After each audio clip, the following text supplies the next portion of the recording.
আব্বাসী সাহেব এবং আজহারি সাহেবদের মতো স্কলাররা উপস্থিত হবেন, তাদের বয়ান হবে।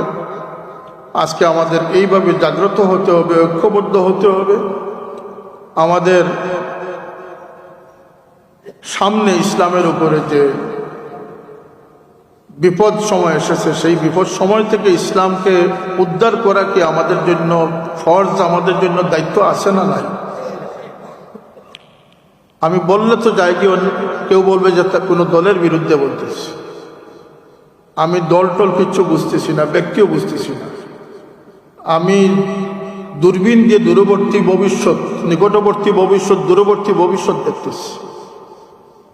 যে দেশের পার্লামেন্টে বসে একজন আলিম নামদারি মিথ্যা নয়, ডাহা মিথ্যা বলতে পারে, আগামী প্রজন্মের কাছে কি মেসেজ যাচ্ছে না? যে যদি ওইখানে বসে একজন হুজুর মিথ্যা বলতে পারেন, তাহলে মিথ্যা বলা যায়। নাউজুবিল্লাহ বলবেন না? একটা আরেকটাকে সংযুক্ত করে, কথা ঠিক না? ঠিক না? আমি বলতে চাচ্ছি যে এ দেশে বর্তমানে ইসলামের সবচেয়ে বড় ক্রাইসিস পিরিয়ড। এই পিরিয়ড থেকে উত্তরণ করতে হলে মিথ্যাচারের পর মিথ্যাচারকে রুখতে হবে, বন্ডামিকে রুখতে হবে, ছলচাতুরিকে রুখতে হবে, বানোয়াট ফেককে রুখতে হবে, ইসলামকে কারো মন গড়া ব্যক্তির স্বার্থে ব্যবহার করতে দিতে রুখতে হবে। কথা ঠিক না? ঠিক না?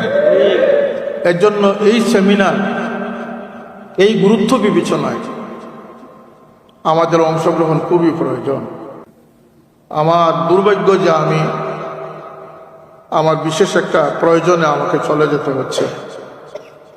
আশা করি আমাদের প্রিন্সিপাল সাহেব মোহতারম সহ উলামায়ে কেরামগণ বয়ান করবেন, আব্বাসী সাহেব এবং আজহারি সাহেবদের মতো স্কলাররা উপস্থিত হবেন, তাদের বয়ান হবে।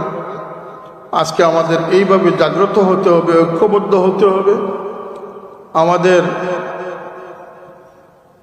সামনে ইসলামের উপরে যে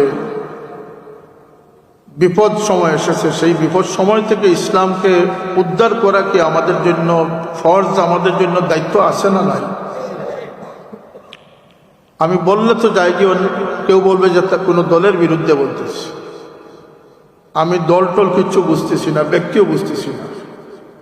আমি দূরবীন দিয়ে দূরবর্তী ভবিষ্যৎ, নিকটবর্তী ভবিষ্যৎ, দূরবর্তী ভবিষ্যৎ দেখতেছি। যে দেশের পার্লামেন্টে বসে একজন আলিম নাম